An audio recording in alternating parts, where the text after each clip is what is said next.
प्राचीन काल में महिषासुर ने अपार शक्ति पाने के लिए कठोर तपस्या आरंभ की। वर्षों की तपस्या से वह अडिग रहा। उसका लक्ष्य केवल अमरत्व था। उसकी तपस्या से प्रसन्न होकर ब्रह्मा प्रकट हुए।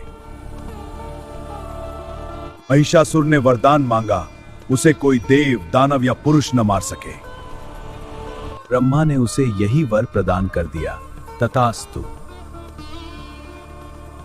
महिषासुर को विश्वास था कि अब उसे कोई परास्त नहीं कर सकता।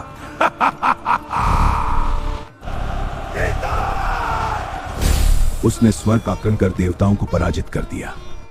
देवेंद्र, इंद्र सहित सभी देवता भयभीत हो उठे।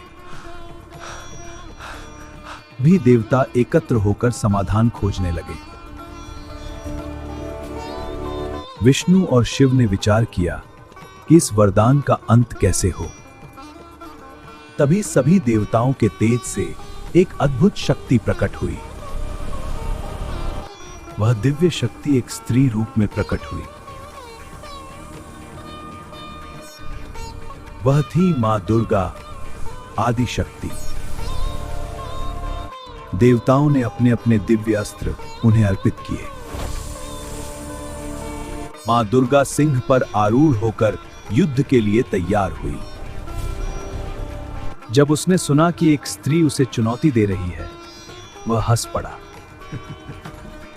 उसे विश्वास था कि स्त्री उसकी शक्ति के सामने टिक नहीं सकती। परंतु यह कोई साधारण स्त्री नहीं थी, वह स्वयं शक्ति का स्वरूप थी। युद्ध आरंभ हुआ और महिषासुर की सेना नष्ट होने लगी। दुर्गा के प्रत्येक वार में दिव्य ऊर्जा थी। दुर्गा के प्रत्येक वार में दिव्य ऊर्जा थी। महिषासुर ने अपना भैंसे का रूप धारण किया। उसका क्रोध बढ़ता गया, परंतु शक्ति के सामने टिक न सका। अंततः मां दुर्गा ने त्रिशूल से प्रहार किया। महिषासुर धराशायी हो गया। जय माता दी, जय मां दुर्गा। तभी उसे समझ आया कि उसने स्त्री को कम मौका था। मां दुर्गा ने अधर्म का अंत कर धर्म की स्थापना की।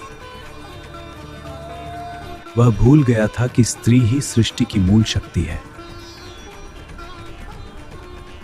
संसार में पुनः शांति स्थापित हुई। यह कथा हमें सिखाती है कि अहंकार ही विनाश का कारण है। स्त्री को कभी दुर्बल समझने की भूल नहीं करनी चाहिए, क्योंकि स्त्री ही शक्ति है, सृजन है और संरक्षण है। महिषासुर का भय स्त्री से नहीं, उसके अहंकार से था। और अंततः उसी स्त्री शक्ति ने उसका अंत किया। जय माता दी।